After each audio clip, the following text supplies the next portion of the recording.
لا شريك له ونشهد أن سيدنا وحبيبنا وشفيعنا وسندنا محمدا عبده ورسوله صلى الله تعالى عليه وعلى آله وأصحابه وبارك وسلم تسليما كثيرا أما بعد فأعوذ بالله من الشيطان الرجيم بسم الله الرحمن الرحيم ولا تشتروا بعهد الله ثمنا قليلا إنما عند الله هو خير لكم إن كنتم تعلمون ما عندكم ينفد وما عند الله باق ولنجزين الذين صبروا أجرهم بأحسن ما كانوا يعملون.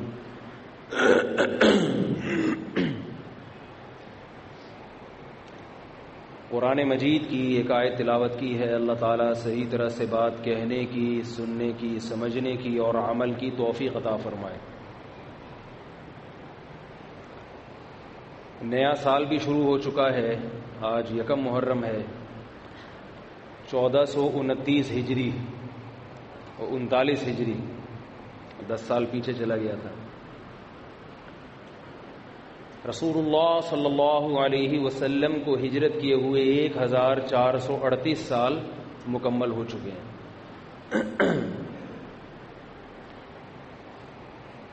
نئے سال کی ابتدا پہ لوگ ایک دوسرے کو مبارکباد دیتے ہیں. یہ طریقہ غیر مسلموں کا ہے، اسلام کا نہیں ہے.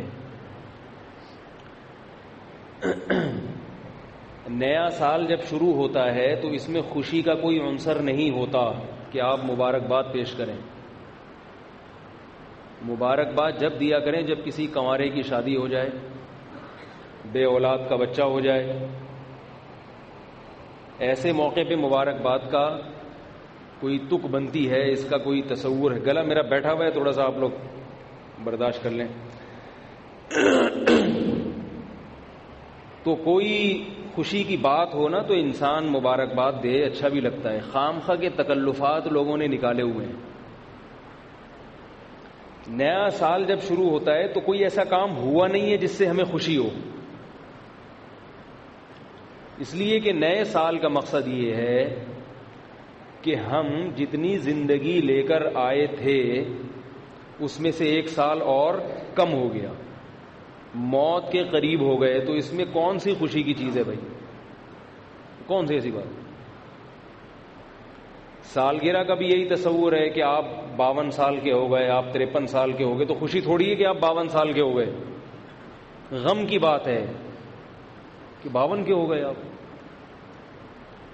لوگ اپنی عمر کم کر کے بتاتے ہیں، اس لیے کہ عمر کا کم ہونا تو خوشی کی بات ہے، عمر کا بڑھنا خوشی کی بات نہیں ہے. تو یہ کیسی بات ہے کہ عمر زیادہ ہو رہی ہے اور اس پہ کیک کاٹے جا رہے ہیں، خوشی منائی جا رہی ہے؟ کوئی اس کی کوئی تک نہیں بنتا نا. لوگ پوچھتے ہیں کہ سالگرہ کیوں ناجائز ہے؟ اگر کوئی خوشی میں کھا رہا ہے تو مولوی حضرات کو تکلیف کیوں ہو رہی ہے؟ خود بھی تو یہ ماشاءاللہ اتنا کھاتے پیتے رہتے ہیں. تو ہم اگر خوشی میں غبارے پھوڑ لیتے ہیں یا ہم اگر خوشی میں کوئی دن منا لیتے ہیں تو اس میں کون سی ایسی بات ہے؟ یہ اس لیے غلط ہے کہ اس کا کوئی تک نہیں بنتا. شریعت ہمیں فضول کاموں کی اجازت نہیں دیتی ہے. کوئی لاجک نہ بنتی ہو، بس ایک خالصتاً غیر مسلموں سے ایک چیز آنکھ بند کر کے لے لی. ایک تو یہ کہ اس کی کوئی لاجک نہیں ہے ایسے موقع پہ خوشی منانے کی، نہ سالگرہ میں نہ نئے سال کی آمد پر، کیونکہ زندگی کم ہو گئی، آپ کی عمر زیادہ ہو گئی. عمر زیادہ ہونے سے خوشی نہیں ہوتی، غم ہوتا ہے. تبھی تو دیکھو خواتین کی عمر 35 کے بعد رک جاتی ہے. 35-36 کے بعد. ابھی ہمارے ایک دور کی رشتہ دار خاتون تھیں، ان کا انتقال ہوا ہے. انتقال غلط انفارمیشن کی وجہ سے ہوا. کم از کم میں جب چھوٹا تھا تو اس وقت وہ 35 سال کی تھیں.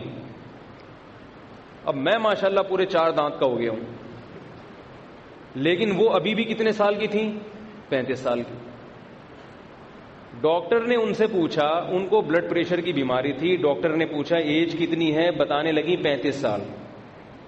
ظاہر ہے ڈاکٹر سے جب آپ غلط بات کرو گے تو وہ علاج صحیح نہیں ہوگا، اور وہ کیا ہوا، برین ہیمریج ہوا اور ان کی ڈیتھ ہو گئی.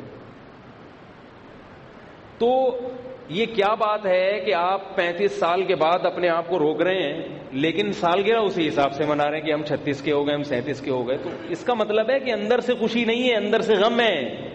اوپر سے کیک بھی کاٹے جا رہے ہیں اور happy birthday to you بھی کیا جا رہا ہے. تو بھائی ان چیزوں کی کوئی لاجک نہیں ہے. اب سوال یہ پیدا ہوتا ہے کہ گورا پھر یہ کام کیوں کرتا ہے؟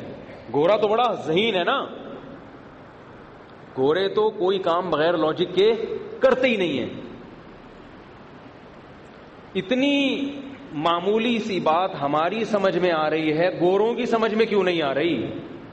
کیا خیال ہے بھائی؟ اگر وہ اتنے بے وقوف ہیں تو گورے کیوں ہیں پھر؟ اللہ نے ان کو گورا رنگ کیوں دیا بھائی؟ تو یاد رکھو ان کی سمجھ میں اس لیے نہیں آ رہی ہے کہ وہ ہیں بے سکون، ان کے لیے دنیا ہی سب کچھ ہے. یہاں ان کو انٹرٹینمنٹ کے لیے، تفریح کے لیے مصنوعی چیزوں کا سہارا لینا پڑتا ہے. حقیقی خوشی کی کوئی بھی چیز ان کے پاس نہیں ہے.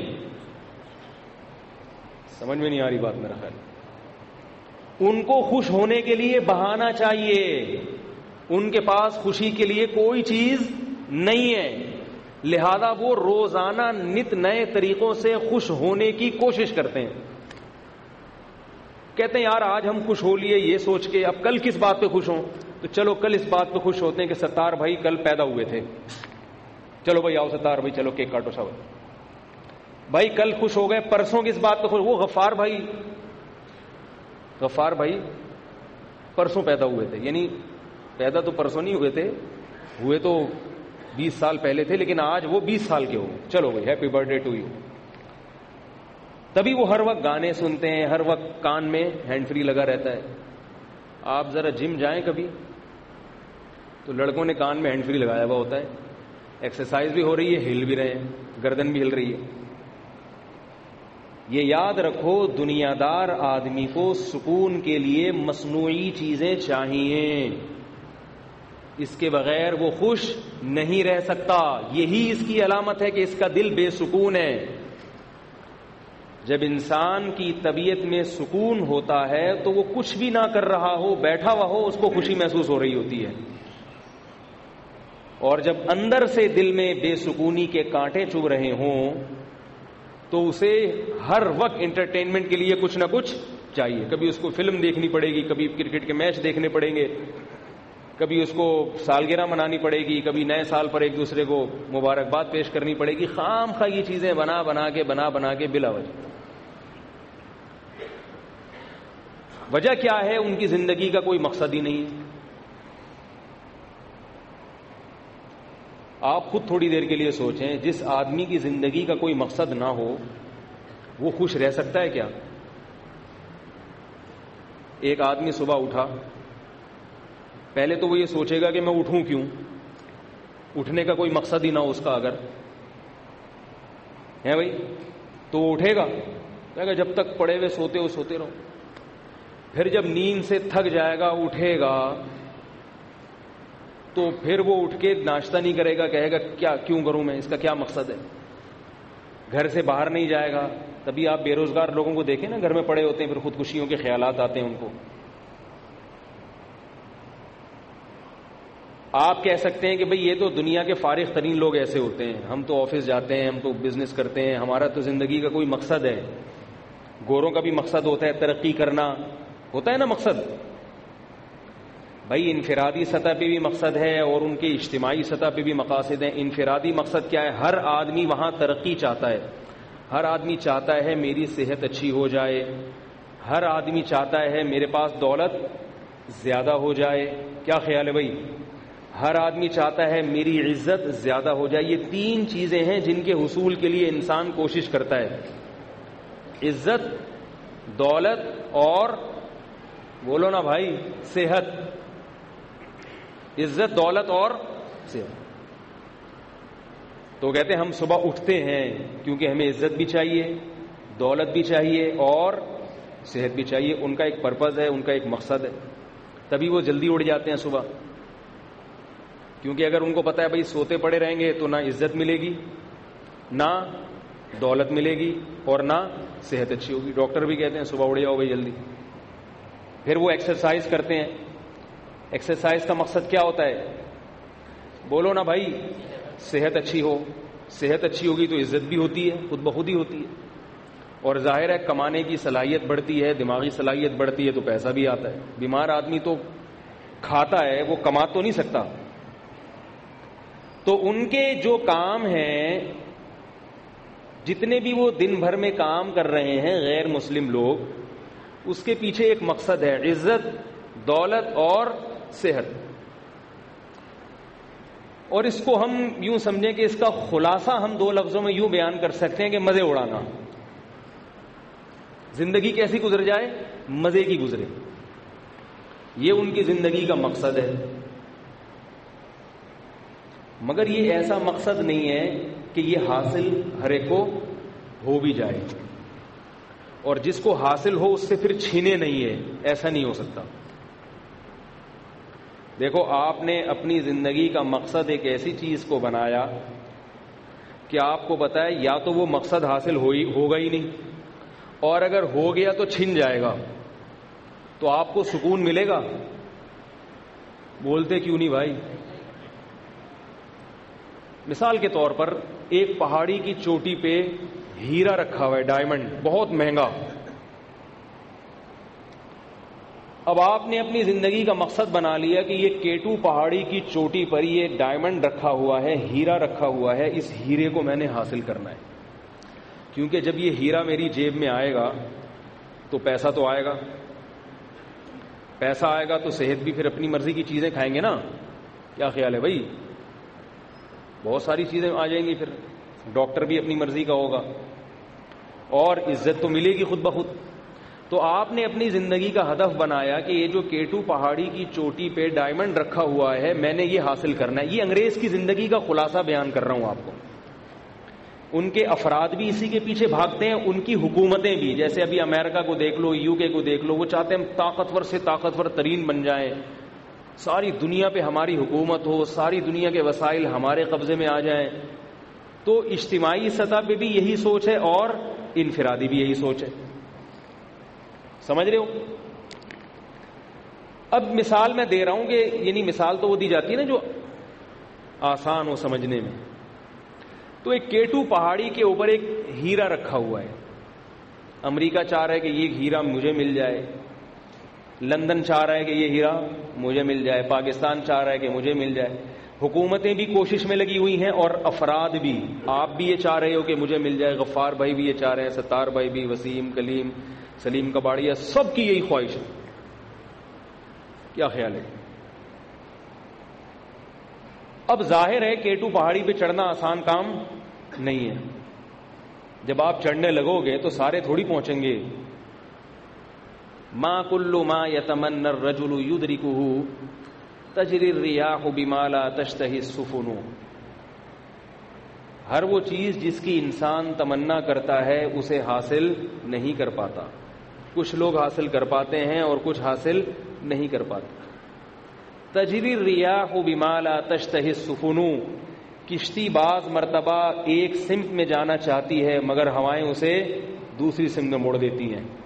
سمندر میں ہوا آپ کی مرضی سے نہیں چلتی کہ آپ کشتی میں بیٹھے تو چونکہ آپ نے عمان جانا ہے تو ہوائیں آپ کو عمان ہی لے کے چلی جائیں. نہ نہ نہ، ہو سکتا ہے وہ کسی اور طرف موڑ دیں آپ کو. اور آج کل تو یہ بہت ہے، آج کل جو لڑکے میں عشق معاشقے چل رہے ہیں 1% کامیاب ہوتے ہیں، 99% تعویذ گنڈوں میں لگے رہتے ہیں. ان کو نہیں ملتا جو وہ چاہتے ہیں. جو وہ چاہتے ہیں ان کو وہ چیز نہیں ملتی، دھکے کھاتے رہتے ہیں ساری زندگی. تو بہت سے لوگ ایسے ہوں گے جو کیٹو پہاڑی پہ چڑھنے کی کوشش کریں گے مگر چڑھ ہی نہیں پائیں گے. وہ تو ویسے ہی غم سے مریں گے کہ نہیں مریں گے کہ یار ہم نے زندگی کا ہدف کیا بنایا تھا، اس ہیرے کو حاصل کرنا، اور یہ ہدف ہم حاصل نہیں کر سکتے تو بے سکونی ہوگی کہ نہیں ہوگی. آپ نے جو مقصد تھا جب وہی پورا نہیں ہو رہا دیکھو جب مقاصد میں انسان کمپرومائز نہیں کرتا، وسائل اور ذرائع پہ کمپرومائز کر لیتا ہے. آپ یہاں سے لاہور جا رہے ہیں، آپ کا ہدف کیا ہے؟ لاہور پہنچنا. ٹرین میں بیٹھ گئے آپ، مقصد ہے آپ کا لاہور پہنچنا. اب ٹرین میں سیٹ اچھی نہیں ملی آپ کو، کھانے پینے کی پرابلم ہو رہی ہے، واش روم میں بڑا مسئلہ ہو رہا ہے، پانی ختم ہو رہا ہے، یہ ساری چیزیں برداشت ہو جائیں گی. آپ کہو گے چلو یار جیسے تیسے گزارا چلاؤ، ٹھکانے پہ پہنچ جائیں گے تو سب چیزیں حاصل ہو جائیں گی. لیکن اطلاع ملی کہ یہ گاڑی لاہور جا ہی نہیں رہی ہے، یہ کوئٹہ جا رہی ہے.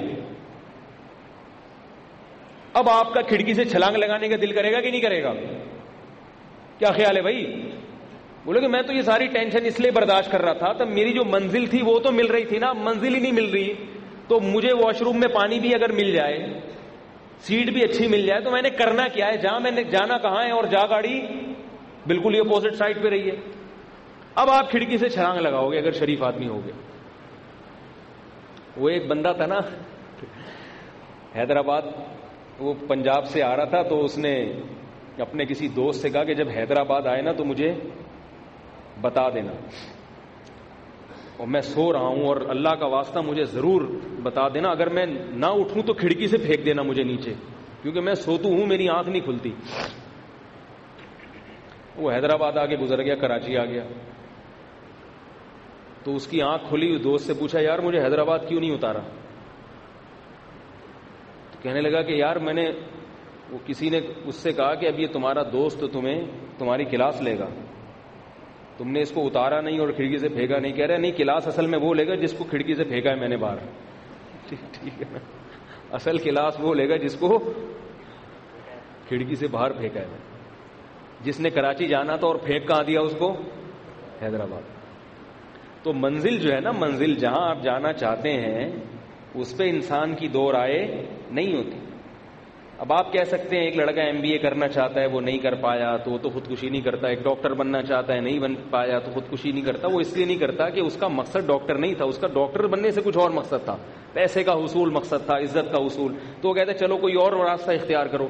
لیکن اگر کوئی فرشتہ آ کے لکھ کے دے کہ نہ آپ کو عزت ملے گی، نہ دولت ملے گی، نہ صحت ملے گی، پھر دیکھو کیا حال ہوتا ہے. پھر 99% لوگ خودکشیاں کریں گے. ابھی جو خودکشی نہیں ہو رہی نا، اس لیے نہیں ہو رہی کہ ہو سکتا ہے مل جائے، ہو سکتا ہے مل جائے، ہو سکتا ہے مل جائے. اس امید پہ لوگ جی رہے ہیں، اور اسی ہوتے ہوتے تلاش کرتے کرتے بالآخر موت آ جاتی ہے.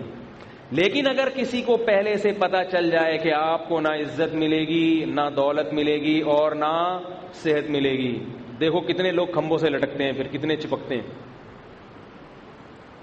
تو میں مثال دے رہا تھا کہ پہاڑی کے اوپر ہیرا رکھا ہوا ہے، کتنے لوگ ہیں جو وہاں پہنچ ہی نہیں پائیں گے، وہ تو ویسے ہی ڈپریشن کے مریض بن جائیں گے. اور بعض لوگ ایسے ہیں جن کو یہ پتا چل گیا کہ ہم وہاں پہنچ تو پائیں گے، اور وہ بڑی ہمت کرتے کرتے بالآخر چوٹی پر پہنچ گئے. اب ان کا ہاتھ اس ہیرے کے بالکل قریب پہنچ چکا ہے، لیکن کوئی ان کے کان میں آ کے بتائے کہ جب تم یہ حاصل کرو گے تو یہ تمہارے پاس رہے گا نہیں، بلکہ تم سے چھین لیا جائے گا اور کسی اور کو دے دیا جائے گا. اب آپ بتاؤ وہ تو پہلے والے سے بھی زیادہ ڈپریشن کا شکار ہوگا کہ نہیں ہوگا؟ کیا خیال ہے؟ اس کی آواز اتنی کم کیوں ہے بھائی اسپیکر کی؟ اس کو تھوڑا سا بڑھا دینا. جو اتنی محنت کر کے وہاں تک پہنچا، اتنی محنت کر کے، اب اس کو یہ بتایا جا رہا ہے کہ آپ نے یہ حاصل تو کر لیا، آپ کا اخباروں میں انعام بھی آ جائے گا، لیکن یہ اگلے ہی لمحے آپ سے چھین کے کسی اور کو دے دیا جائے گا. تو اب مجھے بتاؤ، ایسے مقصد کے پیچھے بھاگنا حماقت اور بے وقوفی ہے یا نہیں ہے؟ جس مقصد کے حصول کے بعد بھی ناکامی ہو، حصول سے پہلے کی ناکامی، اور اگر حصول ہو جائے تھوڑی سی آہستہ کر دیں یار، بہت زیادہ تیز ہو گئی. یعنی حصول کے بعد بھی ناکامی اور حصول سے نہ ہو تو بھی ناکامی. تو کافر کا معاملہ یہ ہے کہ وہ عزت، دولت اور صحت کے پیچھے بھاگتا ہے، مگر جیسے جیسے عمر ڈھلکتی ہے صحت سے آہستہ آہستہ ہاتھ دھونے پڑتے ہیں. بال سفید ہونا شروع، نظر کمزور ہونا شروع، کمر جھکنا شروع، کتنی ہی لمبی عمریں ہو جائیں مگر بڑھاپا سب پہ آتا ہے، اور بیماریاں سب پہ آتی ہیں،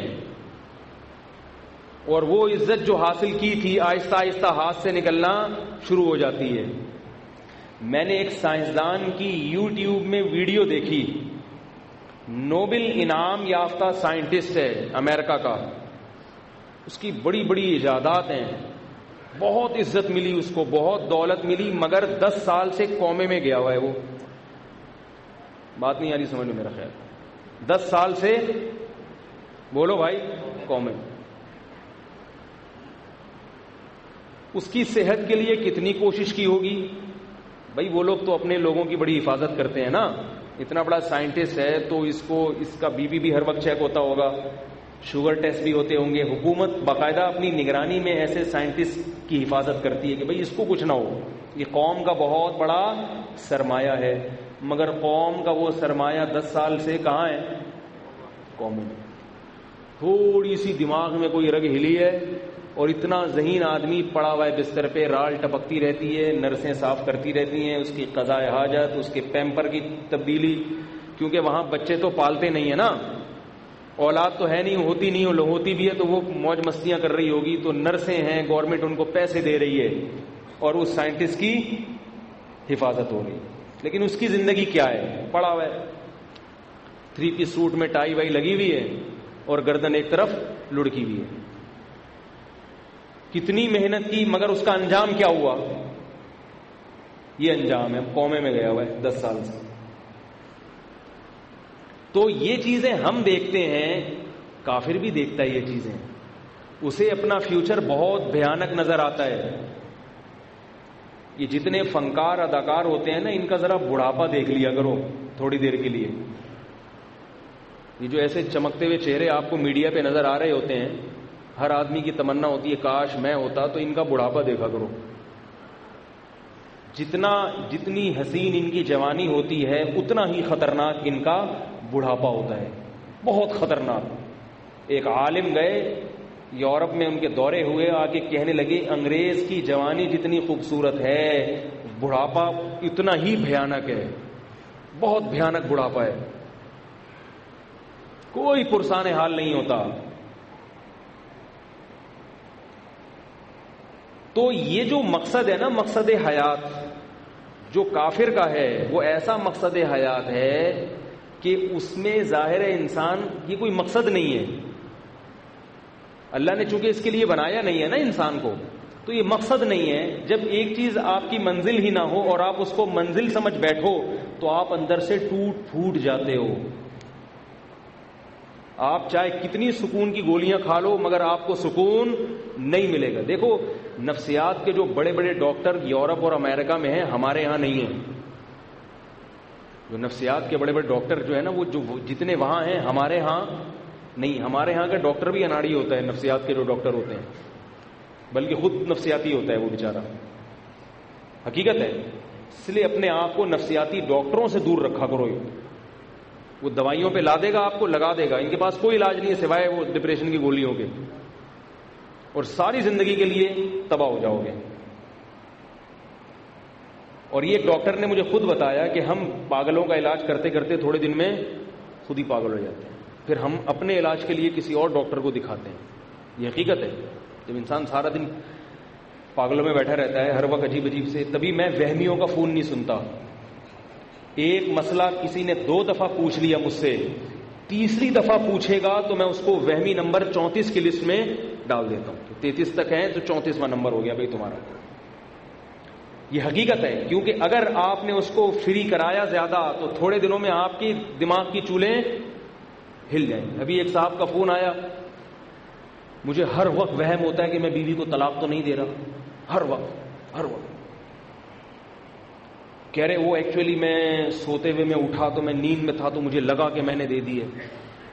میں نے ایک دفعہ بتایا، میں نے کہا نہیں ہوئی طلاق، پھر دوبارہ فون، حضرت مجھے ایسا، میں نے کہا دوبارہ بتا دیا، اب اگر تیسری مرتبہ فون کیا تو آپ کا نام غفار ستار کلیم سے نہیں بلکہ وہمی، اور تیسری دفعہ فون کیا اس نے، وہمی نمبر 34۔ اب فون نہیں اٹھے گا اس کا، چاہے کچھ بھی ہو جائے، زمین آسمان. کیونکہ ہمیں اپنے دماغ کی حفاظت پہلے کرنی ہے، دوسرے کی فکر. ہم اگر پاگل ہو گئے، اللہ نہ کرے، ایسی ایسی فضول باتیں سن سن کے، تو پھر ہمارے پیچھے جتنے لوگ ہماری اقتدا کر رہے ہیں وہ سارے پاگل ہو جائیں گے. کیونکہ پھر ہم ممبر پہ بیٹھ کے ایسی فضول فضول باتیں کریں گے، لوگ وہ بھی پاگل ہو جائیں گے. تو ایک آدمی جو تھوڑا سا مقتدا اور رہبر ہو، اس کے دماغ کی حفاظت زیادہ ضروری ہے. اگر وہ پاگل ہو گیا تو پوری قوم جو اس کو فالو کر رہی ہے وہ کیا ہو جائے گی؟ پاگل. اس لیے میں سنتا ہی نہیں. وضو نہیں ہو رہا ان کا، وضو کر رہے ہیں، ہو ہی نہیں رہا. ایک دفعہ بتا دیا بھائی ہو گیا، دوبارہ اب نہیں مجھے فون کرنا. تو تالاب میں چھلانگ لگا کے مر جا بھائی، تو تیرا وضو نہیں ہو سکتا، مر جا تو.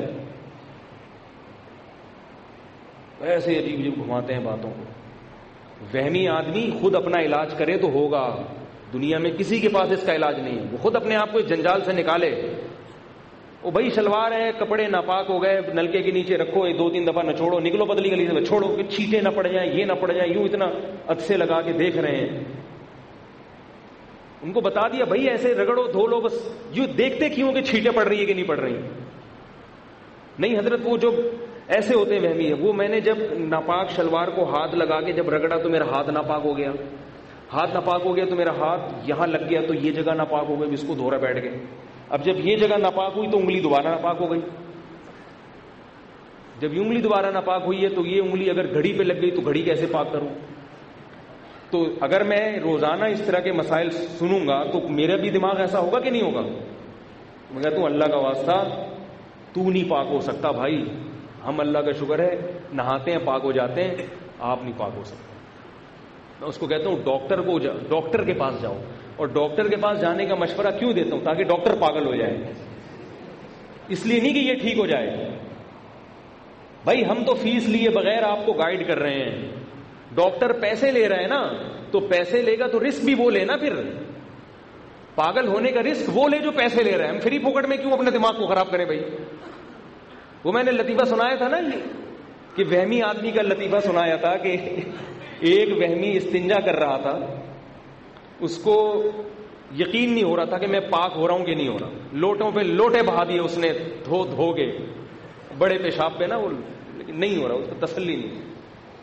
اس نے کہا دریا میں چھلانگ لگاتا ہوں. میں دریا میں چھلانگ لگایا تو اب اس کو یہ وہم ہو رہا ہے کہ جو پانی گندگی سے آ کے ٹچ ہوا وہ پانی ناپاک ہو گیا. وہ جب ہٹا ہے وہاں سے تو پچھلا والا پانی اس پانی سے ٹچ ہوا تو وہ والا پانی بھی کیا ہو گیا؟ ناپاک. تو وہ اب بیچارہ گھنٹہ وہ نہا کے پھر وہ اس کو ایک ترکیب آئی کہ یار جب تک یہ دھوپ میں پانی سکھاؤ گے نہیں، یہ سارا پانی دھوپ میں اڑ جائے، اس وقت تک میں پاک نہیں ہو سکتا. تو دھوپ کی طرف رخ کر کے اپنا استنجا سکھا رہے ہو. کسی بچے کو شرارت سوجی، اس نے غلیل میں ڈھیلا رکھ کے مار دیا. جب ڈھیلا اس کے لگا ہے تو وہ بچے کے پیچھے بھاگ رہا ہے. بچہ سمجھا میری پٹائی لگائے گا. وہ کہہ رہا ہے میں تجھے کچھ نہیں کہوں گا، تو صرف یہ بتا دے کہ یہ ڈھیلا ناپاک تھا یا پاک تھا. کیونکہ اگر ناپاک تھا تو اب دوبارہ سے پورا وہی پروسیس کرنا پڑے گا مجھے، دوبارہ سے وہی پروسیس. بعض لوگوں کو طلاق کا وہم ہو جاتا ہے، بعض لوگوں کو وہ میں نے بیوی کو یوں بول دیا تو کہیں طلاق تو نہیں ہو گئی، یوں بول دیا تو کہیں طلاق تو نہیں ہوگی. اللہ کی بندو ہنسی خوشی زندگی گزارو اپنی آرام سے. بعض یوٹیوب پہ ایسے کلپ ہیں کہ وہ طلاق یوں بھی ہو جاتی ہے تو یوں بھی ہو جاتی ہے، اس سے لوگ اور وہمی بن گئے ہیں. یہ جو مسائل کا علم ہے نا، جب تک کوئی واقعتاً مستند مفتی نہ ہو اس کے بغیر آپ کلپ ہی نہ سنا کریں. دیکھو علماء کی بھی نا مختلف فیلڈ ہوتی ہیں جس میں وہ اسپیشلسٹ ہوتے ہیں. اب آپ معدے کے ڈاکٹر کے پاس جا رہے ہو گلا دکھانے کے لیے، ٹھیک ہے وہ جنرل فزیشین بھی ہے لیکن گلے کا ماہر نہیں ہے، وہ پیٹ کا اسپیشلسٹ ہے. تو آپ اس کو معدے کی بیماریاں دکھاؤ اس کو. جیسے ڈاکٹروں میں مختلف شعبوں میں ماہر ہوتے ہیں، کچھ تو جنرل فزیشین ہوتے ہیں تھوڑی تھوڑی شدھ بدھ ہر ایک کی رکھتے ہیں، لیکن پھر الگ الگ شعبوں میں ماہر ہوتے ہیں. ایسے ہی علماء میں سب درس نظامی پڑھ کے عالم بن جاتے ہیں، ہر شعبے میں تھوڑی بہت شدھ بدھ ہوتی ہے، مگر ہر فیلڈ میں ماہر نہیں ہوتا. اب جو حدیث کے علم میں ماہر ہے وہ فتوے میں ماہر نہیں ہوتے. سمجھ میں آ رہی ہے بات؟ بعض علماء علم حدیث میں بڑے ماہر ہوتے ہیں، سندوں کی بحثیں ان کو بہت یاد ہوتی ہیں کہ یہ راوی کمزور ہے، یہ ثقہ ہے، یہ قابل اعتماد ہے، یہ حدیث صحیح ہے، ضعیف ہے، لیکن فتوے کی لائن میں وہ زیرو ہوتے ہیں، فتویٰ نہیں لیا جائے گا ان سے۔ فتویٰ بالکل ایک الگ فیلڈ ہے کہ مسئلہ کیا بتانا ہے، زمانے کے لحاظ سے اس میں کیا تبدیلی ہو گئی ہے، عرف میں کیا تبدیلی ہے۔ اب وہ ایک صاحب نے کہیں اپنی بیوی سے کہہ دیا تم آزاد ہو، 3-4 دفعہ کا تم آزاد ہو آزاد ہو، ایسے ہنس کھیلتے۔ اب وہ بیوی نیم مفتی خطرہ ایمان، وہ عالمہ بنی ہوئی تھی، وہ رونے دھونے لگی، کہنے لگی یہ تو طلاقیں واقع ہو گئی ہیں۔ وہ صاحب میرے پاس آئے، انہوں نے کہا میری بیوی عالمہ ہے، وہ کہہ رہی طلاق ہو گئی ہے۔ میں نے کہا کیوں ہو گئی؟ آپ نے آزاد آزاد آزاد اتنی دفعہ کا، کوئی لڑائی ہو رہی تھی، کوئی جھگڑا ہو رہا تھا؟ کہہ رہے نہیں میں تو ہنسی خوشی ہم لوگ۔ میں نے کہا ہنسی خوشی میں تو کوئی خام خامے طلاق نہیں دیتا، طلاق تو غصے میں دی جاتی ہے نا۔ میں نے کہا آپ کی نیت کیا تھی؟ کچھ اور کسی اور چیز سے آزاد کر رہے ہوگے آپ، سوچو، اس کو یاد نہیں آ رہا۔ یہ بھی یاد رکھو طلاق غصے میں ہو جاتی ہے۔ یہ جو لوگ کہتے ہیں نا شدید غصہ تھا تو طلاق نہیں ہوئی، ایسی کوئی حدیث نہیں ہے کہ شدید غصے میں طلاق نہیں ہوتی، طلاق ہوتی ہی غصے میں عام طور پر۔ مزے ایک تبلیغی جماعت کے عالم تھے، ان کے پاس کوئی آیا، کہنے لگا میں نے غصے میں بیوی کو طلاق دی ہے۔ انہوں نے کہا کہ ہو گئی ہے؟ انہوں نے کہا بہت سخت غصے میں تھا میں۔ انہوں نے کہا ایسے کوئی بھی نہیں کہتا کہ جا میری پیاری تجھے طلاق، غصے میں ہی ہوتا یہ کام۔ آج کل نئے نئے مفتی آ رہے ہیں مارکیٹ میں، انہوں نے یوٹیوب پہ ایسے مفتی بہت ہیں کہ غصے میں ہو تو طلاق نہیں ہوتی، اور حدیث کا ریفرنس بھی دے دیں گے۔ کوئی ایسی حدیث نہیں ہے کہ جس میں آتا ہو کہ غصے میں طلاق نہیں ہوتی، ایسی کوئی حدیث نہیں ہے۔ حدیثوں کے ترجمے غلط کر دیتے ہیں لوگ، ریفرنس کو دیکھتے ہیں بس، بخاری کا حوالہ مل جائے، مسلم کا حوالہ مل جائے، اتنا دیکھتے ہیں لوگ۔ آگے لوگوں میں شعور نہیں ہے کہ اس حدیث کا، اس میں کوئی ایسا لفظ بھی ہے جو غصے پر دلالت کر رہا ہو۔ ایسی کوئی حدیث نہیں ہے کہ غصے میں طلاق نہیں ہوتی، طلاق غصے میں ہو جاتی ہے، پیار میں بھی ہو جاتی ہے، غصے میں بھی ہو جاتی ہے، نشے میں بھی ہو جاتی ہے۔ اگر نشہ کسی نے خود کیا ہے تو اس میں بھی طلاق واقع ہو جاتی ہے۔ شریعت میں نشہ اگر آپ نے خود کیا ہے تو یہ قابل معافی نہیں ہے۔ دیکھو یورپ امریکہ کا قانون ہے، شراب پی کے آپ نے بندہ مار دیا آپ کو پھانسی نہیں ہوگی، سمجھ رہے ہو؟ ان کے ہاں قانون ہے، اسلام میں ایسا قانون نہیں ہے۔ اسلام میں شراب پی کے بندہ مار دیا آپ کو مارا جائے گا، پکڑا قتل کیا جائے گا آپ کو۔ آپ نے شراب پی کے کسی کو گولی مار دی تو شریعت کیا کہتی ہے؟ اس کو بھی گولی ماری جائے گی، قصاص لیا جائے گا۔ وہ کہے میرا دماغ ہوش میں نہیں تھا تو اس کو یہ کہا جائے گا کہ دماغ ہوش میں جو آپ کا نہیں تھا، آپ کے اپنے اختیار سے نہیں تھا، خود پی رکھی تھی آپ نے، کس نے کہا تھا آپ کو پیو؟ ایسے کیسز ہم نے دیکھے ہیں کہ شراب پی اور بندہ مار دیا۔ تو وہ پی کیوں تھی آپ نے؟ آپ کو پتا نہیں تھا کہ جب پی جاتی ہے تو بندہ بھی مارا جا سکتا ہے، کچھ بھی ہو سکتا ہے۔ تو جو آدمی شراب پی کے بیوی کو طلاق دے گا اس کی طلاق واقع ہو جائے گی۔ سمجھ رہے ہو مسئلہ کہ نہیں سمجھ رہے؟ آج کل یہ بھی فیشن چل پڑا ہے، شراب پیتے ہیں، نشہ کرتے ہیں، طلاق دے دیتے ہیں، کہتے نہیں ہو جاتی ہے۔ اور جو کہتے ہیں نا میرا دماغ کام نہیں کر رہا تھا نشے میں، اس سے کہو پھر بیوی کو کیوں دی، ماں یا بہن کو کیوں نہیں دے دی طلاق تم نے؟ بہت مشکل ہے سمجھانا۔ آپ لوگ تو ماشاءاللہ کوئی بھی بیوی کے نہیں آئے نا الحمدللہ، تو آپ کو تو سمجھ میں آنا چاہیے بھائی۔ اگر وہ کہتا ہے میرا دماغ کام نہیں کر رہا تھا تو سوال پیدا ہوتا ہے کہ پھر بہن کو کیوں نہیں دے دی طلاق، ماں کو کیوں نہیں دے دی، بھائی کو کیوں نہیں دے دی؟ اس کا مطلب پتا تھا کہ یہ بیوی ہے، اس کو ہوتی ہے طلاق۔ تو چاقو مار دے گا تو لگے گا کہ نہیں لگے گا؟ اور قصاص لیا جائے گا۔ ایسے ہی طلاق بھی ہو جاتی ہے۔ تو میں عرض کر رہا تھا کہ مسائل جو ہیں جو باقاعدہ اداروں سے فارغ ہوتے ہیں مستند مفتی، ان سے پوچھا کرو جن کے پیچھے کوئی ادارہ ہو۔ یہ نہیں کہ تھوڑے دن میں کوئی بھی اٹھ کے تحقیقات عوام کے سامنے مارکیٹ میں لا رہا ہے اور لوگ پھر اس سے مسائل پوچھ رہے ہیں، یہ جائز نہیں ہے۔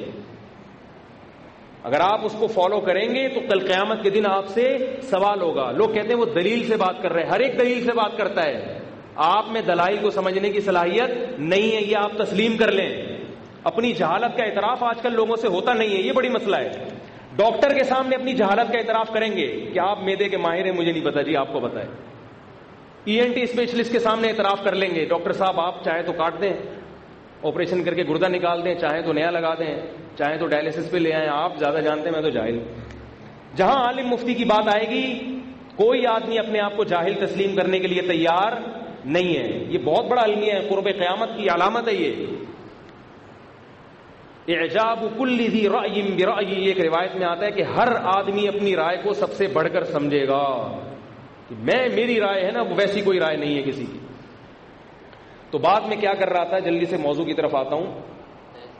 وہ مجھے یاد دلائے صدقے کے بکرے پہ میرا جو کلپ چلا ہے نا، اس پہ بہت زیادہ اعتراضات ہوئے ہیں، میں اس کی بھی ذرا وضاحت کروں گا. میں نے صدقے کے بکرے کی تو ایسی کی تیسی الحمدللہ کر دی ہے، لیکن اس پہ میری بھی ایسی کی تیسی ہو گئی ہے.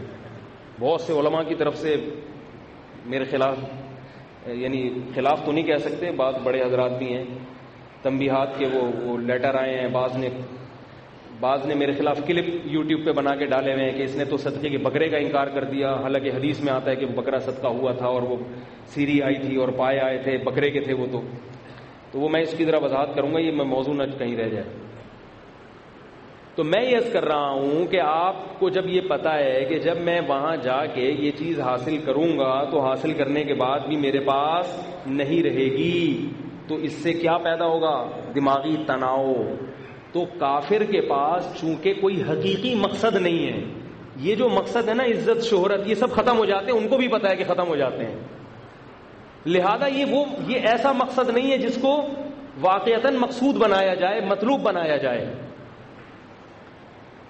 سمجھ رہے ہیں؟ یہ مقصد صرف اسلام نے بتایا ہے کہ دنیا میں آنے کا بنیادی مقصد عزت شہرت دولت ہے ہی نہیں. آنے کا بنیادی مقصد کیا ہے، جنت کا حصول، اللہ کی رضا. لہذا دولت حاصل کرنے کی کوشش کی، نہیں ملی تو صبر کا ثواب ملے گا اور اللہ کی رضا ملے گی. مزے ہو گئے کہ نہیں ہو گئے؟ صحت حاصل کرنے کی کوشش کی، پھر بھی نہیں ملی تو بھی کامیاب. ایوب علیہ السلام کی تو ساری زندگی بیماری میں گزر گئی نا، یہی چیز ان کے لیے کامیابی کا ذریعہ بنی. اور اللہ نے ایوب علیہ السلام کے صبر کو قرآن میں بیان کیا، فرمایا نعم العبد، کیا خوب بندہ تھا ایوب، حالانکہ ان کی ساری زندگی دنیاوی اعتبار سے ناکامی میں گزری ہے. ایسی خطرناک موذی بیماری ایوب علیہ السلام کو لگی، پوری جوانی اس بیماری میں گزر گئی، مگر پھر بھی کیا ہوئے، ناکام ہوئے، کامیاب ہوئے، کامیاب ہوئے. میرے ایک استاد تھے، انتقال ہو گیا، اللہ ان کی مغفرت فرمائے، حضرت مفتی رشید احمد صاحب رحمہ اللہ کے خلیفہ بھی تھے. بیمار ہو گئے جوانی میں ہی، بچے بھی تھے ان کے چھوٹے چھوٹے، الرجی تھی ان کو، نزلہ کھانسی بہت زیادہ بڑھ گئی. اتنی لمبی بیماری چلی اور اس تکلیف میں ہم جب بھی ان کی عیادت کرنے جاتے تھے تو ان کو اپنی بیماری کا زیادہ غم نہیں تھا، اس بات کا تھا کہ پتہ نہیں میری مغفرت ہوگی کہ نہیں ہوگی اگر میں مر گیا. سمجھ رہے؟ دیکھو یہ کتنی اچھی سوچ ہے. ان کی سوچ یہ تھی کہ اگر میں ابھی صحت مند ہو بھی گیا تو کل دوبارہ لیٹوں گا بستر پہ، ہمیشہ تھوڑی چلتا پھرتا رہوں گا. بھائی اگر میں ابھی بستر پہ لیٹ گیا ہوں اور اب اگر مجھے شفا مل بھی گئی تو کب تک کے لیے ملے گی، 10 سال 15 سال 20 سال، بالآخر دوبارہ لیٹنا ہے. ایک وقت آتا ہے کہ آپ ابا جا رہے ہیں، ابا آئی سی یو روم میں، لوگوں کی کال آتی ہے نا، مفتی صاحب دعا کریں ابا آئی سی یو روم میں ہے، ابا کا آپریشن ہے، ڈاکٹر ہوش میں نہیں آ رہے ابا. یہ سب ہوتا ہے کہ نہیں ہوتا؟ میرا خیال ہے آپ لوگ کے ساتھ نہیں ہوگا، سب کے ساتھ ہوتا ہے بھائی. ابا کو ریڑھ کی ہڈی کا کینسر ہو گیا ہے، ابا کو کے گردے خراب ہو گئے ہیں، ابا کو جو ہے نا ہرنیا ہو گیا ہے.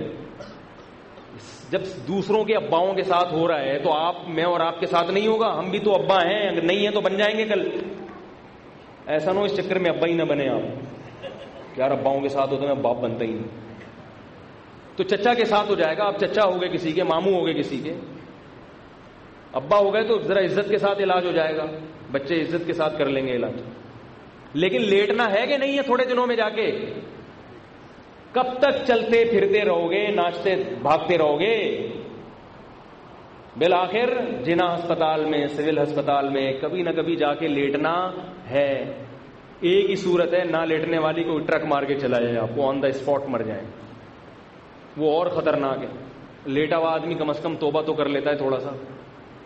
اب پتہ نہیں اللہ نے اگر وہ فلم دیکھ کے نکل رہے تھے اور ٹرک مارتا ہوا چلا گیا تو اور خطرناک موت ہے.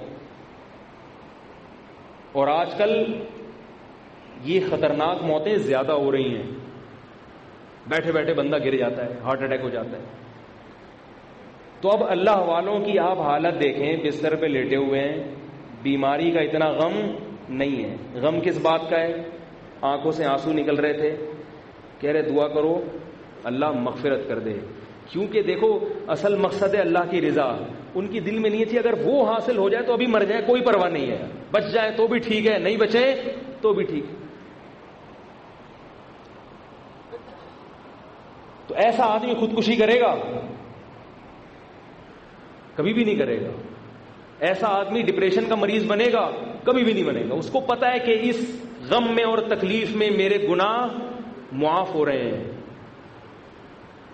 بعض بزرگوں پر یہ اس کیفیت کا اتنا غلبہ ہوا ہے, تکلیف میں گناہ معاف ہوتے ہیں نا, تو ایسا غلبہ ہوا ہے کہ تکلیف پہنچتی تھی تو وہ مسکرا دیتے تھے. ایسا غلبہ بھی ہوا ہے. رسول اللہ صلی اللہ علیہ وسلم نے ارشاد فرمایا کہ مسلمان کو یعنی اہل ایمان کو جس کا اللہ پر اعتماد اور توکل ہے, ایک کانٹا بھی چبھتا ہے تو اس کانٹے کے بدلے میں بھی اس کا کوئی گناہ معاف ہوتا ہے. تو جب انسان مقصد ہی آخرت کو بنا لے گا تو اسے انٹرٹینمنٹ کے لیے سالگرہ کی ضرورت, بولو نا بھائی, نہیں پڑے, وہ ایسے ہی خوش ہوگا. ہر آنے والا دن موت کے قریب کر رہا ہے, زندگی سے بہت زیادہ محبت نہیں ہوگی اس کو, ہوگی محبت اعتدال سے. زندہ رہنے کا ہر ایک کو شوق ہوتا ہے مگر اعتدال سے ہو تو اچھا ہے, اعتدال سے زیادہ بڑھ جائے تو یہی آپ کو مریض بنا دے گا. کسی سے بھی جب زیادہ محبت ہوتی ہے نا بیوی کے علاوہ تو پریشان ہی ہوتا ہے آدمی. بھائی عشق معاشقہ ہو گیا اور وہ چیز مل نہیں رہی تو پریشان ہوتے ہیں نا لوگ, کھمبے سے چپک رہے ہیں. بھائی نارمل رہتے تو یہ نوبت نہ آتی. کیا خیال ہے؟ تو اسی طرح یہ عشق زندگی سے بھی ہو جاتا ہے بعض لوگوں کو, بلکہ اکثریت کو زندگی سے بھی عشق ہو جاتا ہے. اگر زندگی سے آپ کو عشق ہو گیا تو بڑی خطرناک بات ہے, کیونکہ یہ محبوبہ بالآخر آپ کو چھوڑ کر جانے والی ہے. اس سے جو بے سکونی ہوگی وہ بہت زیادہ ہوگی. اس لیے زندگی سے محبت کرو مگر عشق نہ کرو, ایک اعتدال سے محبت کرو جیسے ہمارے بزرگوں نے کی ہے. اللہ زندہ رہنے کا شوق ہے, مر گئے تو بھی کوئی ٹینشن نہیں ہے. سمجھ رہے ہو؟ نہیں تو آج نہیں مریں گے تو کل مریں گے. یہ ایسے ہی ہے جیسے آپ لاہور جا رہے تھے, آپ کو کسی نے بتایا کہ 18 گھنٹے میں آپ پہنچیں گے, منزل آپ کی لاہور ہے 18 گھنٹے میں, لیکن درمیان میں حیدرآباد سے اتار کے آپ کو جہاز میں بٹھا کے 2 گھنٹے میں پہنچا دیا. آپ کہو گے چلو یار جو 18 گھنٹے کا سفر تھا وہ 1-2 گھنٹے میں ہو گیا. تو 60 سال میں جانا تھا اللہ کے پاس, 70 سال میں جانا تھا, اللہ نے کیا کہ 35 میں ہی چلو. چلو بھائی جب جانا وہیں ہے ذرا جلدی چلے گئے. کیا خیال ہے؟ کوئی ٹینشن کی بات نہیں. ہمارے شیخ حضرت مفتی رشید احمد صاحب رحمہ اللہ تعالی, ان کی عمر جب 63 سال کی ہو گئی تو فرماتے تھے اب مجھے زندہ رہتے ہوئے شرم آنے لگی ہے.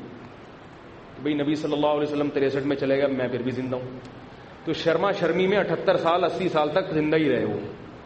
ٹھیک ہے نا, صحت اتنی اچھی تھی, اتنی اچھی صحت, کیونکہ جب خوش رہتا ہے تو صحت خود بخود اچھی ہوتی ہے. اب زندہ رہنے کی بھی فکر ایک فکر ہے نا, وہ بھی تو آپ کو بھلائے گی اندر سے. کیا خیال ہے؟ اب آپ زندہ رہنے کے شوق میں بہت یار میں مروں نہیں, تو یہ بھی تو ایک ٹینشن ہے نا, تو اس سے تو اور مرو گے. یہ جو گوروں کی اتنی اچھی صحتیں ہیں نا, اگر ان کو ڈپریشن نہ ہو تو یہ 2-2 سال زندہ رہیں. اور ہماری جو حالت ہے نا, ہم لوگ جو ٹینشن فری زندگی گزارتے ہیں, اگر ہماری وہ اچھی خوراکیں ہمیں ملنا شروع ہو جائیں تو ہم بھی 200 سال تک چلے جائیں گے. تو ہم کھا جو کچھ رہے ہیں, جو پانی پی رہے ہیں, یہ پتہ نہیں ہم زندہ کیسے ہیں. 36% گٹر کا پانی شامل ہے, یہ جو لائن کا پانی آپ پی رہے ہیں صرف 36%, پھر بھی زندہ ہے ماشاءاللہ. پانی لوگ بوائل کر لیتے ہیں مگر ابلا ہوا پانی وہ خود ایک نقصان دہ چیز ہے, وہ نیچرل تھوڑی ہے. ابلا ہوا پانی پی کے مرا ہوا پانی ہے وہ, جو پانی بوائل کر لیا مر گیا وہ ختم, اس کی ساری غذائیت ختم. اب آپ وہ پیئیں گے ہضم بھی جلدی ہوگا, لیکن تھوڑے دنوں میں آپ کا معدہ چھوئی موئی بن جائے گا اور اس میں نیچرل پانی ہضم کرنے کی صلاحیت ختم ہو جائے. تبھی جو ابلے ہوئے پانی پیتے ہیں وہ عام پانی کا ایک گھونٹ نہیں پی سکتے. اس لیے پانی بھائی ابال کے نہیں پیا کرو. جو ڈاکٹروں کی وہ بات کبھی بھی تسلیم نہ کرو جو فطرت کے خلاف لے کے جا رہی ہے. یہ بات یاد رکھو, چاہے کیسی تحقیقی ریسرچ کیوں نہ ہو. ہزاروں سال سے انسان بغیر ابلا ہوا پانی ہی پیتا آ رہا ہے، آدم علیہ السلام سے لے کے آج تک. ہمارے نبی نے بھی کبھی پانی ابال کر نہیں پیا. ٹھیک ہے پانی ابال کر پینے میں، اس کو ابالنے میں جراثیم ختم ہو جاتے ہیں، بہت چیزیں آ جاتی ہیں، لیکن وہ نیچرل نہیں رہتا. کچھ چیزیں ایسی آ جاتی ہیں اس میں جو آپ کی صحت کے لیے نقصان دہ ہیں. لیکن مصیبت یہ ہے کہ کچا پیئیں تو 36% گٹر ہے اس میں، فلٹر کر کے پیئیں تو کچرا تو نکل جائے گا مگر گٹر کے جراثیم تو نہیں نکلیں گے نا اس میں. ابال کے پیئیں تو اس کی اپنی ایک مصیبت ہے. وہ ابلا ہوا، بیمار آدمی کے لیے ابلا ہوا پانی ٹھیک ہے، بچے کے پیٹ ویٹ خراب ہو جائے یا کوئی ایسے موشن لگ جائے، کوئی نزلہ زکام بخار ہو، اس کے لیے ابلا ہوا ٹھیک ہے. عام نارمل آدمی بوائل پانی پیے گا نقصان ہوگا، ریزسٹنٹ پاور آپ کی ختم ہو جاتی ہے، بیماریوں کے خلاف دفاع کی قوت ختم ہو جاتی ہے. تو اب پھر پریشان ہے کہ پانی نہیں مل رہا ہمیں. آپ خود اندازہ لگاؤ کیا پیا، غصہ پیتے ہیں بس بیٹھ کے، اور کچھ بھی نہیں. اور یہ جو نیسلے کا پانی ہے یا دوسری کمپنیوں کا پانی ہے، یہ تو بہت ہی نقصان دہ صحت کے لیے. اس میں منرل ڈالے جاتے ہیں آرٹیفیشل. آپ یہ پانی ذرا گرم کر کے پیو، آپ کو کھٹا محسوس ہوگا. تو اس لیے سب سے بہتر پانی وہ ہے جو لائن میں آ رہا ہے، اس کو فلٹر کر کے پی لیا کرو بس. اور 36% گٹر کو اگنور کر دو. کیونکہ انسان جب یہ ہوتا ہے نا، اس میں خود بخود ریزسٹنٹ پاور پیدا ہو جاتی ہے. جس علاقے میں کا پانی پیے گا تھوڑے دنوں میں اسی کا عادی ہو جائے گا. تو اس کے علاوہ اور میں نے بہت اس پانی پہ تحقیق کی ہے، بہت لوگوں سے ملا ہوں کہ پانی کون سا پیے. ہر پانی میں گڑبڑ ہے. یہ جو بازار کا پانی پیکنگ کا آ رہا ہے یہ تو تباہ کر رہا ہے آپ کی ہڈیوں کو، آپ کے بال کو سفید کر رہا ہے. یہ وقت سے پہلے یہ جو پیکنگ کے پانی آ رہے ہیں نا، سیل پیک پانی، کوئی کسی بھی کمپنی کا ہو، سب بیکار ہے. تو سب سے اچھا پانی وہی ہے جو بارش کا پانی برستا ہے، ہب ڈیم میں آتا ہے، کتے نہاتے ہیں، بلیاں نہاتی ہیں اس میں، اور پھر وہ لائن پہ چلتا ہے تو قدرتی نا. پھر وہ گورنمنٹ اس کو فلٹر کرتی ہے. ایسا نہیں ہوتی گورنمنٹ ایسی، اتنی بھی نالائق گورنمنٹ نہیں ہے. اس کو ریت بجری میں فلٹر کر کے تھوڑی سی کلورین ملاتی ہے، جراثیم مر جاتے ہیں، پھر وہ لائنوں میں آتا ہے. تو اس میں جو لائنوں کے اندر جو بلی اور کتے اور چوہے ہیں ان کو چھاننے کے لیے آپ اپنے گھر میں کیا لگا لو، ایک فلٹر لگا لو تاکہ ریت کچرا چھن جائے بس. اس کے علاوہ کوئی اور پانی پینے کی چندہ ضرورت نہیں ہے. یہی ہے. یا بورنگ کا اگر میٹھا پانی نکل آئے تو سبحان اللہ، بورنگ کا پانی کسی اگر میٹھا نکل آئے تو اس سے بہتر تو کوئی پانی ہے نہیں. لیکن ہمارے یہاں بورنگ کا میٹھا ہوتا نہیں. خیر بات کہاں سے کہاں چلی گئی جی؟ ہاں وہ میں بتاتا ہوں ابھی. تو یہ بات خوب یاد رکھیں کہ وہ لوگ نا انٹرٹینمنٹ کے لیے ان کو کچھ نہ کچھ چاہیے خوشی کے لیے، لہذا وہ سالگرہ بھی منائیں گے، نئے سال پہ مبارکباد بھی دیں گے، ہیپی نیو ایئر بھی کریں گے. کوئی ایسے کام جس کی کوئی لاجک نہیں بنتی ہوگی، تھوڑا ادھر ناچ لو، تھوڑا یوں کر لو. بالوں کے فیشن بنائیں گے، وہ کہیں گے یہ والا اسٹائل تو اب دیکھ لیا ہے یار، ساری دنیا کو پتہ ہے. ہم دیکھو بچپن سے میں ایسے بال رکھتا آ رہا ہوں پٹے والے. یہاں سب علماء کو ہم نے ایسے ہی دیکھا، ایک ہی اسٹائل کے بال ہوتے ہیں، اسی میں خوش رہتے ہیں وہ. لیکن نوجوان نسل کو دیکھو، آج یہ والا پف بنا کے آیا ہوا ہوگا، 2 دن میں دل بھر جائے گا اس کا. پھر یہاں یہ والی سائڈ کی مانگ نکالے گا، پھر یہ والی مانگ نکالے گا، پھر گھنگریالے کر کے آ جائے گا، پھر جیسے وہ جنگلی چوہے کے کانٹے ہوتے ہیں ایسے بال بنا.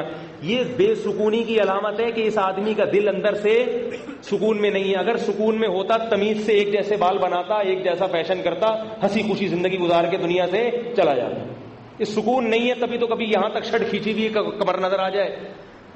عجیب عجیب فیشن آ رہے ہیں، کمر دکھا رہے ہیں اپنی بھائی، کبھی کیا کر رہے ہیں کبھی کیا کر رہے ہیں. خواتین بھی یہی کر رہی ہیں، نئے نئے فیشن. یہ خدا کی قسم، میرے شیخ مفتی رشید احمد صاحب کہا کرتے تھے کہ جب انسان گناہ کرتا ہے سب سے پہلا عذاب جو اللہ کی طرف سے اس پر آتا ہے وہ یہ کہ اس کے دل کا اللہ سکون چھین لیتے ہیں. دل کا سکون چھین لیتے ہیں. اس کو پھر ان چیزوں میں سکون تلاش کرتا ہے مگر ملتا نہیں ہے. یہ لوگ فیشن تو بہت اختیار کرتے ہیں مگر اس فیشن سے پھر بھی ان کے چہرے پہ نور نہیں آتا. نور نہیں آتا. مائیکل جیکسن کے چہرے پہ نور تھا، کیسا عجیب چپڑا ہوا چہرہ تھا اس کا. حالانکہ کتنی ڈسٹمبر کے ڈبے خالی کیے ہوں گے اس نے اس کو بنانے کے لیے، اور فشنگ اور فشل اور پتہ نہیں کیا کیا، پھر بھی عجیب سا نور. تو ہم نے علماء کے چہروں پر دیکھا ہے، صحابہ صابن سے نہاتے ہیں، نہ کوئی فیشن، نہ کوئی بال بنائے، کوئی ٹوپی پہنتا ہے، کوئی پگڑی پہنتا، آ گئے بس. ساری زندگی میرے شیخ حضرت مفتی رشید احمد صاحب نے ساری زندگی سفید کپڑے پہنے ہیں، ساری زندگی اسی ایک جیسا ڈیزائن، ایک جیسے کپڑے. کیونکہ اندر سے سکون ہے نا طبیعت میں، تو اوپر سے طبیعت میں کھلبلی نہیں مچی ہوئی. دیکھو ایک بات میں آپ کو بتا کے اپنے وہ صدقے کے بکرے پہ جلدی سے بات سمیٹتا ہوں میں. آپ مجھے بتاؤ، جب ہم صبح اٹھتے ہیں صبح جب ہم اٹھتے ہیں اور ہم گھر میں بیٹھے ہوتے ہیں، جو نمازی لوگ ہیں وہ مسجد میں آ کے صف میں بیٹھ جاتے ہیں، سب خاموش ہوتے ہیں کہ نہیں ہوتے؟ ایک عجیب خاموشی کا ماحول ہوتا ہے فجر کی نماز سے پہلے. امام اگر 4 منٹ لیٹ بھی ہو جائے تو کوئی پیچھے مڑ مڑ کے نہیں دیکھتا، چپ کر آرام سے بیٹھے رہتے ہیں. جو لوگ نماز نہیں پڑھتے وہ صبح اٹھ کے ناشتے واشتے کی میز پہ بیٹھتے ہیں تو بھی گھر میں خاموشی کا سما ہوتا ہے، سب چپ چاپ، بیگم صاحبہ کچن میں اپنا کام کر رہی، لڑائی وڑائی نہیں ہوتی صبح کے ٹائم پہ، سب اٹھے ہوئے اپنا آرام سے، بچے اسکول جا رہے ہیں، استری ہو رہے ہیں کپڑے، یہ سب. وجہ کیا ہے؟ پوری رات نیند کی ہے، ذہن کو سکون ملا، تو اب اس سکون کے آثار کیا ہیں؟ نہ چہک رہے ہیں نہ ہل رہے ہیں. جو جہاں بیٹھا ہے تمیز سے وہاں، واش روم میں بھی جو بیٹھتا ہے نا صبح جا کے، وہ بھی بیٹھا ہی رہتا ہے، وہاں نکلتا ہی نہیں. تو جو جہاں بیٹھا ہوتا ہے وہ تمیز سے بیٹھا ہوتا ہے. یہ دل کے اندر جو سکون ہوتا ہے وہ اس کا اظہار ہے. یہ نمازی بھی منہ نیچے کر کے آرام سے بیٹھے ہوں گے، کوئی بات نہیں کر رہا کسی سے، کیونکہ طبیعت میں اتنا سکون ہے کہ اب اس سکون، مزید سکون کے حاصل کرنے کے لیے ہمیں نہ کسی سے بات چیت کی ضرورت، نہ کوئی ہلنے جلنے کی ضرورت، آرام سے تمیز سے بیٹھے ہوتے. آہستہ آہستہ جب دن چڑھتا ہے، تھکاوٹ ہوتی ہے، تو پھر لوگ ہلنا جلنا شروع ہوتے ہیں، گالیاں والیاں بھی دے رہے ہیں، لڑائی بھی کر رہے ہیں، پھر کوئی، یعنی ساری ایکٹیویٹیز. جیسے جیسے طبیعت میں بے سکونی ہوتی ہے نا، اتنا زیادہ انسان خود بھی بے سکونی میں آتا ہے، دوسروں کو بھی بے سکون کرتا ہے. تو یہ جو فجر کا وقت ہے، اس میں جو تمیز سے لوگ بیٹھے ہوئے ہوتے ہیں، ان کو دیکھ کے اگر کوئی یہ کہے کہ یہ تو بیچارے، ان کی زندگی میں تو کوئی انٹرٹینمنٹ ہی نہیں ہے، ان کی زندگی میں تو سکون ہی نہیں ہے، اگر سکون ہوتا تو یہ چہک رہے ہوتے، شراب پی رہے ہوتے، ناچ رہے ہوتے، گا رہے ہوتے، کوئی ادھر کلا بازی کھا رہا ہوتا، کوئی یہ والی سائڈ کی مانگ نکال رہا ہوتا، کوئی یہاں کٹورا رکھ کے بال کاٹ رہا ہوتا، صحیح ہے نا، کوئی یہ والا فیشن کر رہا ہوتا، کوئی ادھر کلا بازی لگا رہا ہوتا، کوئی چھت سے چھلانگ لگا رہا ہوتا. تو ایسا دعویٰ کرنے والا بے وقوف ہوگا کہ نہیں ہوگا؟ ہم کہیں گے چونکہ یہ طبیعت میں ان کے اندر سکون ہے، اسی وجہ سے تمیز سے بیٹھے ہوئے ہیں. جب دل اندر سے بے چین ہوگا تو یہ سارے کام شروع کر دیں گے، چھلانگے بھی لگائیں گے، کھمبوں سے بھی چپکیں گے، اور یہ نئے نئے نت نئے فیشن بھی کریں گے. سمجھ رہے ہو کہ نہیں سمجھ رہے؟ تو یاد رکھو، غیر مسلم کی جو خوشی ہے، اس کا جو ہنسنا، اس کا جو مسکرانا، اس کا ہر وقت ہلنا جلنا، ان چیزوں کو دیکھ کر متاثر نہ ہوا کرو. یہ بے سکونی کی علامت ہے. میں نے صرف اور صرف سکون علماء کے دلوں میں دیکھا ہے، باقی مجھے سکون دنیا میں ہر چیز ہر جگہ نظر آئی، مگر سکون صرف علماء کی محفل میں نظر آیا ہمیں. ہمارے شیخ حضرت مفتی رشید احمد صاحب آتے تھے، آدھا گھنٹے کی مجلس، خاموش مجلس ہوتی تھی، آگے بیٹھ جاتے تھے، سب اساتذہ طلبہ بیٹھے ہوئے چپ چاپ، وہ تھوڑا سا اپنا کام کیا، آدھا گھنٹہ چپ چاپ سلام کر کے واپس چلے گئے. بڑا مزہ آتا تھا، حالانکہ نہ کوئی بات نہ کوئی چیز، ایسا لگتا تھا آسمان سے سکینت نازل ہو رہی ہے. کسی دنیا دار کو بٹھا دو آدھے گھنٹے کے لیے چپ کر کے، آپ کہتے ہیں لائٹ میوزک تو بہرحال ہونا چاہیے. لائٹ میوزک تو آپ انٹرنیشنل فلائٹ میں کبھی سفر کریں، لائٹ میوزک چل، میرا اتنا سر میں درد ہوتا ہے اس سے. تھائی لینڈ کی ایئر لائن میں بیٹھا ہوا تھا، وہ انہوں نے ٹو ٹو ٹو ٹو چلا دیا. میں نے دل چاہ رہا ہے بھائی اس کو بند کرو تاکہ سکون ملے، آرام سے چپ کر کے بیٹھے رہو، ہمیں بھی بیٹھو. لیکن وہ کچھ نہ کچھ میوزک چلاتے ہیں، تو مجھے اندازہ ہوا کہ ان کی طبیعت میں اتنی بے سکونی ہے کہ یہ چپ کر کے بیٹھ نہیں سکتے. ان کو لائٹ میوزک چاہیے، کچھ ٹن ٹناٹن ہونا چاہیے جس سے یہ سکون میں آئیں گے. تو ان کے سکون کا کرائٹیریا اور ہمارا الگ الگ ہے. سمجھ رہے ہو کہ نہیں سمجھ رہے؟ آپ ان کے ہوٹلوں میں جاؤ، وہاں بھی لائٹ میوزک چل رہا ہوگا، حالانکہ سکون خاموشی میں ہے. تو میرے بھائی ان کے دلوں میں بے سکونی ہے، بے سکونی کے کانٹے چبھ رہے ہیں. آپ اس لائف اسٹائل کو اگر فالو کرو گے تو آپ بھی ویسے ہی ہو جاؤ گے. اس لیے نیا سال جب شروع ہوتا ہے تو ایک دوسرے کو دعا دے دیا کرو، اس میں کوئی حرج نہیں ہے. ایک دوسرے کو تنبیہ کی، عبرت کی باتیں کر دیا کرو کہ بھائی اب زندگی میں 1 سال اور کم ہو گیا تو ذرا تجدید کر لیتے ہیں. نیا سال اب جیسے پہلے ہم نے زندگی گزاری ہے غلط گزاری ہے، اب یہ 1439 ہجری شروع ہو گیا، آؤ عزم کرتے ہیں کہ اس سال ہم وہ غلطیاں نہیں کریں گے جو پہلے ہم نے کی تھی. یہ باتیں تو ٹھیک ہیں، سمجھ رہے ہو کہ نہیں سمجھ رہے؟ ایک تجدید کرنی چاہیے، بھائی زندگی میں 1 سال اور کم ہو گیا تو اب تھوڑا سا ہم اس کو تازہ کر لیں. ایسے میسج گھمانا تو ٹھیک ہے، مبارکبادی، ہیپی نیو ایئر، یہ فضول چیزیں ہیں، یہ ان پہ سوٹ کرتی ہیں، یہ ہم پہ سوٹ بول لو یار نہیں کریں. اب میں ذرا صدقے کے بکرے کی کلاس لے لوں تھوڑی سی، وہ دعا کے بعد لوں گا، وقت ہو گیا ہے. دعا کے بعد ریکارڈنگ کرے, صدقے کے بکرے کی مزید کلاس لینی ہے. ابھی سمجھ میں لوگوں کے صدقے کا بکرا آیا نہیں, ابھی بھی بکرے کٹ رہے ہیں, اور میرے کلپ کا بہت سے لوگوں نے غلط مطلب لے لیا ہے, سمجھ رہے ہو. تو میں انشاءاللہ کچھ 5 سے 10 منٹ آپ کے لوں گا اور میں بتاؤں گا یہ صدقے کا بکرا بدعت کیوں ہے. سمجھ رہے ہو کہ نہیں سمجھ رہے؟ بکرے صدقے کرنا چھوڑ دو, غریب کی حاجت پوری کیا کرو, پیسوں سے راشن ڈال دیا کرو, بکروں کو چھوڑ دو اپنے حال پہ, بچا ان کو بھی زندہ رہنے کا حق دو. قربانی پہ کٹتے ہیں, عقیقے کٹتے ہیں, کافی ہے. تو میں دعا کے بعد اس مسئلے کی ذرا وضاحت کروں گا. جو حضرات بیٹھنا چاہیں بیٹھ سکتے ہیں, جو جانا چاہیں وہ جا سکتے ہیں.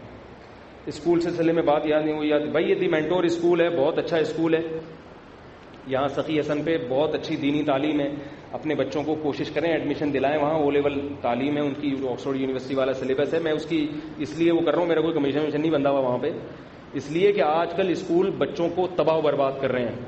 میں نے ایک واقعہ سنایا تھا نا کہ ایک ڈاکٹر صاحب نے اپنے ابا کو گھر سے باہر نکال دیتے ہیں, وہ کہ ابا آپ نے سگریٹ پینی ہے تو گھر سے باہر جا کے پئیں, میرے بچے ڈسٹرب ہوتے ہیں. اس باپ نے اپنے بیٹے کو ڈاکٹر تو بنا دیا مگر اچھا انسان نہیں بنایا. جن اسکولوں میں پڑھا ہے, جن یونیورسٹی میں پڑھا ہے, وہاں میڈیکل سائنس تو پڑھائی جاتی ہے مگر باپ کا احترام نہیں سکھایا جاتا. اگر وہ اپنے بچے کو مدرسے میں پڑھاتے تو پھر اگر سگریٹ پیتے تو بیٹا کہتا کہ بچوں تم باہر چلے جاؤ, ابا کیا کر رہے ہیں, سگریٹ پی رہے ہیں. اول تو ابا کو سگریٹ نہیں پینی چاہیے, لیکن اگر پی رہے ہیں تو بچوں کی ذمہ داری ہے وہ گھر سے باہر جائیں. یہ نہیں کہ بچے گھر میں رہیں گے اور دادا کو گھر سے باہر نکال دو. نہیں یاری میرا غلط بات. تو ایسے اسکولوں کو پروموٹ کرنا چاہیے جو دین اور دنیا دونوں کو ساتھ لے کے چل رہے ہیں. تو یہ مینٹور اسکول ہے ماشاءاللہ, اچھا ایک ان کا سسٹم ہے, دین دنیا کو ساتھ لے کے چل رہے ہیں. تو ایسے اسکولوں کو پروموٹ کرنا چاہیے. بچوں کا ایڈمیشن کرائیں گے تو اسکول چلے گا نا. اب 4 بچے بیٹھے ہوئے تو پھر تھوڑی چلے گا, وہ بھی زکوٰۃ صدقات پہ آ جائے گا, اور جس دن زکوٰۃ صدقات پہ آیا تو پھر اس کا بھی وہی حال ہو جائے گا جو دوسرے اسکولوں کا ہے. ہر دینی تحریک کو بس لوگ چاہتے ہیں زکوٰۃ پہ آ جائے وہ کسی طریقے سے, تو ایسا نہیں کرنا چاہیے. سبحانک اللہم و بحمدک نشہد ان لا الہ الا انت نستغفرک و نتوب الیک.